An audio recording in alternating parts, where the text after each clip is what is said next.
This episode is brought to you by the Colfax Avenue Business Improvement District.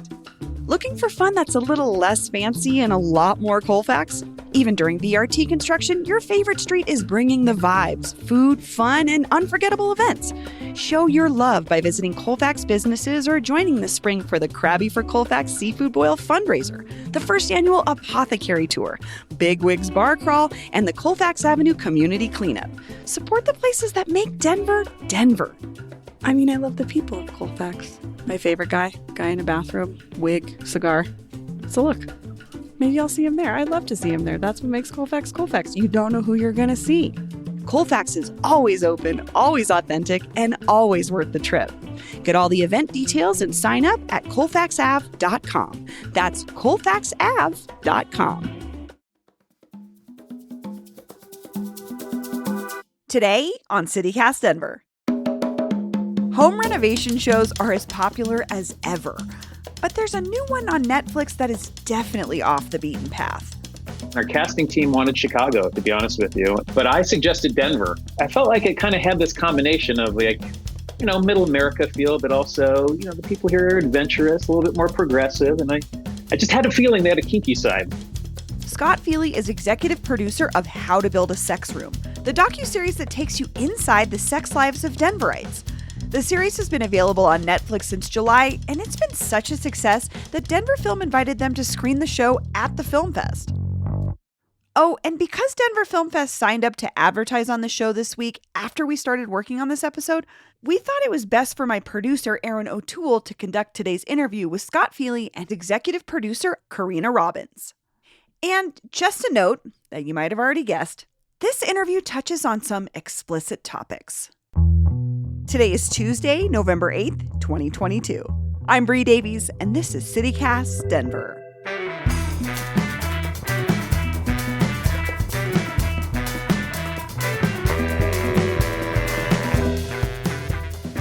Karina and Scott, welcome to CityCast Denver. Thank you. Thank you. Thanks for having us. I want to get this out of the way right off the bat. The show is called How to Build a Sex Room. That is a very provocative title. When people think of sex room, maybe a lot of different ideas come to mind. So what is a sex room exactly? Well, what is the sex room? Well, it can be anything that you want it to be. And I think that's kind of the point of the show. I think people will come to the show having an expectation of what a sex room is, that it's kind of seedy, it's kind of dirty, it's kind of dark, creepy, kinky. And we were out to show that it's a lot more than that. And I think if you watch the show, you'll see a lot of couples who basically are using this as just an intimate space to make closer connections, to satisfy a need in the relationship. And I think that's one of the biggest surprising elements of the show. And it was surprising for me when we were putting it together, is just how emotional these clients were when their sex rooms were revealed to them and how much it meant to them. Yeah, because I think it means something more than just bedroom activity. I mean, it is a chance to rekindle this connection. Is that kind of your experience with it, Karina? Yeah, I would say, I think, as we were casting the show and then as we were shooting the show, we were really looking for clients who had stories behind what they wanted out of their rooms. And we really found people who were sort of approaching this process and this desire kind of coming from different places with it, both in terms of where they were in their relationships or where they were in their sex lives. And it was fascinating to do that deep dive and understand really kind of how diverse people's perspectives were and also how open they were willing to be with us. Yeah.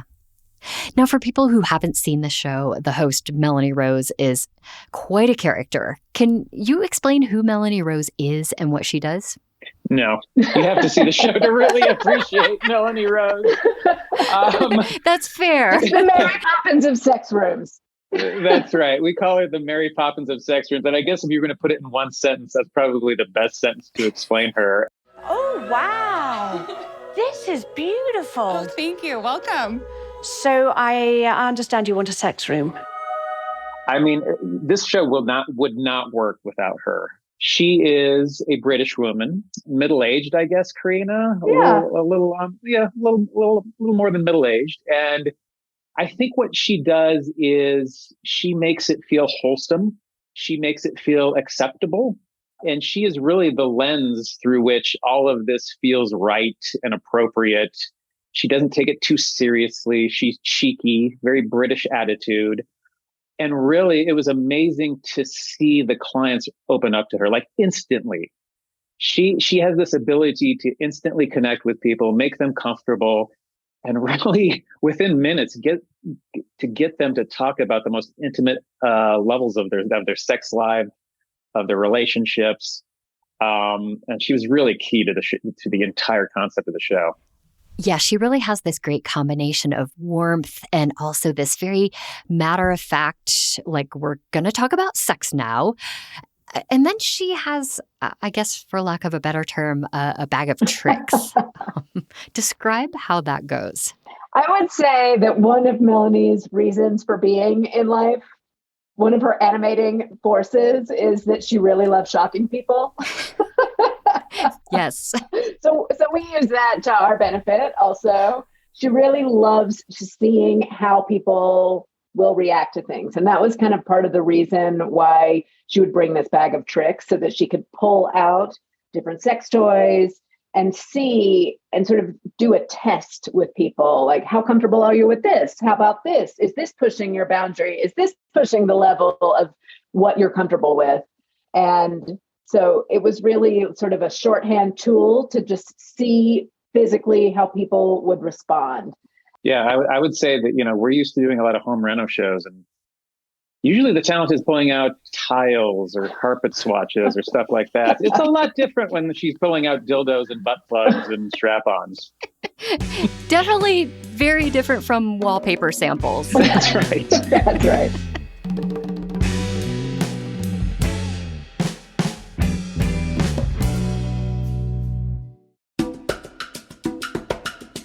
This episode is brought to you by Aura Frames. What does your mom want for Mother's Day? Well, my mom always just wants pictures of her kids, all together, with her grandkids. And this is a tall order because we don't all live in the same place. So I hate to spoil this for you, Brooke, because I know you're listening, but you're getting an Aura digital picture frame for Mother's Day, which is coming up soon, like May 11th. So don't forget. Aura Frames was named the best digital photo frame by Wirecutter and featured in 495 gift guides last year. So next time you need to call your mom, you can also send her a new pic of you from that trip you've been telling her all about, right from your phone. I think the only picture my mom has of all of us together is at Casa Bonita. It's the only time maybe all of us were together. Aura has a great deal for Mother's Day, too. For a limited time, listeners can save on the perfect gift by visiting auraframes.com to get $35 off plus free shipping on their best-selling Carver mat frame. That's auraframes.com. Use promo code CityCast. Support the show by mentioning us at checkout. Terms and conditions apply. So the show is filmed in Colorado, and the city of Denver kind of features as an unofficial character in the show. I know I've had a lot of fun trying to spot familiar landmarks and neighborhoods. How did it come about that you filmed in Denver? I know that your company, High Noon Entertainment, is based in Aurora, but you don't necessarily film a lot here. So why Denver?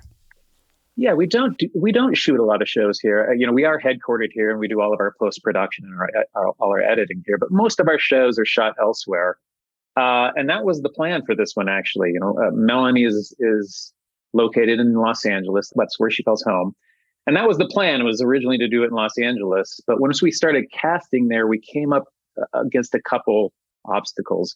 One is there's not a lot of home ownership in Los Angeles. People in Los Angeles tend not to own their homes, which is a problem for us. Yeah. Second, when they do, they don't tend to have extra space, And so we were finding a lot of people there that just kind of wanted a bedroom makeover, which just wasn't enough for us. And then thirdly, we felt like we wanted to get like the type of people that kind of more middle America, more like folks next door type of feel to it. And so we had decided to look elsewhere. And our casting team wanted Chicago, to be honest with you. And I think that's because they wanted like a big city. They wanted to see a big city that had a lot of options, a lot of diversity. But I suggested Denver, one, just because I wanted to shoot here. But two, I felt like it kind of had this combination of like, middle America feel, but also, the people here are adventurous, a little bit more progressive. And I just had a feeling they had a kinky side. So we started casting in both cities just to see, which city might be best. And within a week, our casting team came back and said, Denver is by far leading the charge here. So, wow. So we beat out Chicago. So Denver wins as the kinky center of the country. We don't have to ask how Scott knew that would be the case. All right. But I mean, I have to ask. So, like, do you have a sense of why that is? I mean, I do think that you're onto something here with that Denverites tend to be a little more progressive and adventurous in terms of outdoor activities. I guess that applies to indoor. That's kind of what we were saying. Like, we're adventurous outdoor people. Maybe indoor we are as well. I think that's true. And I do think as we dug further into it, it does seem like there is quite a lively kink scene on the Front Range. We were able to tap into that, not just with the clients, but also some of the experts that we found along the way, some of the coaches or other folks that kind of became tertiary characters in our storytelling. And I don't know how accessible those sorts of folks would have been in other places. I think as we started to dig in, we realized that there is kind of a rich vein of adventurous people here.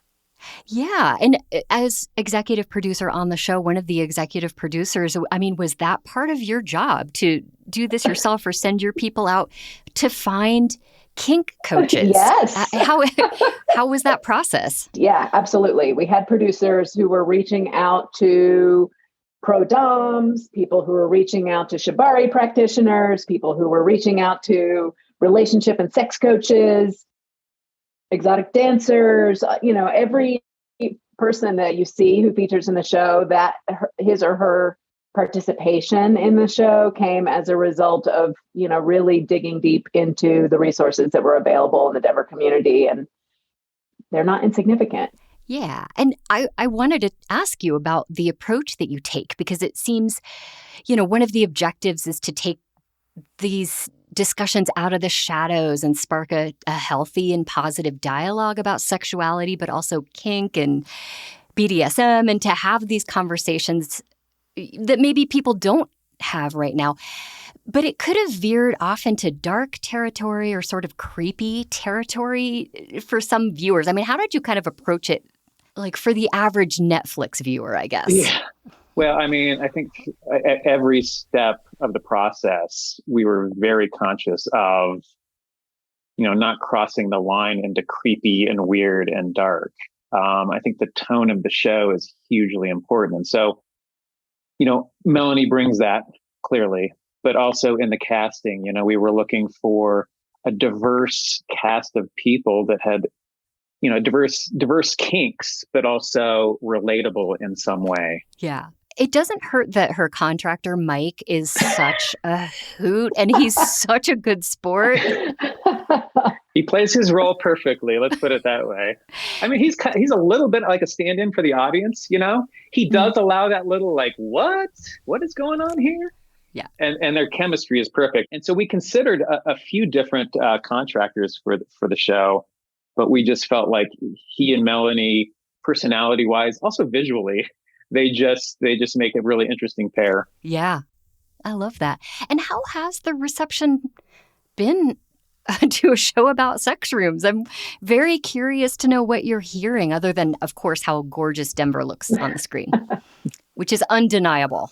I mean, the reaction has been just shockingly, overwhelmingly positive. I think more than any other show that we've ever done, the reaction has been positive.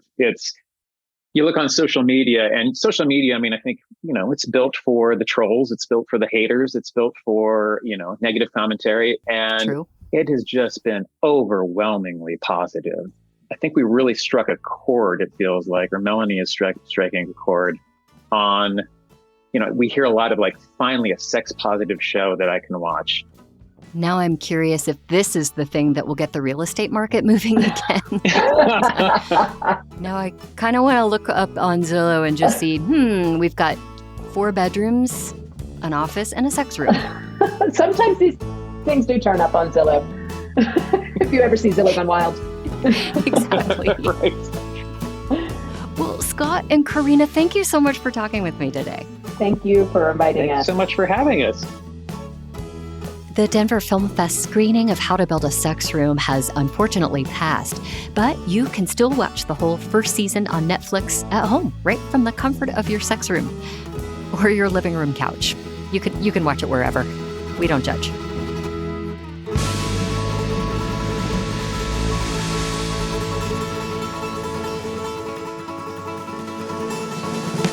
And here's what else Denverites are talking about. It's Election Day. If you haven't already, go vote. You can vote in person or drop off your ballot at one of the many ballot boxes and polling places around the city. And in other news, local Catholic schools have been given new direction by the Archdiocese of Denver for their treatment of LGBTQ students and parents. Specifically, the Archdiocese said, quote, enrollment or re-enrollment of such a student at a Catholic school would not be appropriate. The internal guiding document was obtained by the Denver Post, which also points out that the Archdiocese's recommendations go against the American Academy of Pediatrics instruction to minimize harm to LGBTQ students, which means, not being homophobic towards children. The document is revealing of a growing division between conservative Archbishop Samuel Aquila and many liberal-leaning parishioners in the Denver metro area. And finally, the Colorado Avalanche's longtime color commentator Peter McNabb passed away Sunday at the age of 70. He was the voice of the Avalanche ever since the team moved from Quebec City in 1995, calling 3 Stanley Cup championships while inviting in new fans to Denver's hockey community. And McNabb's Denver hockey roots ran deep. Prior to his NHL career, he was a star forward for the University of Denver Pioneers. He will be missed. That's all for today here on CityCast Denver. If you enjoyed the show, why not take a minute to tell the dominatrix in your life about us? Rate the show wherever you get your podcasts and subscribe to our morning newsletter, Hey Denver, by texting Denver to 66866. We'll be back tomorrow morning with more news from around the city. See you later.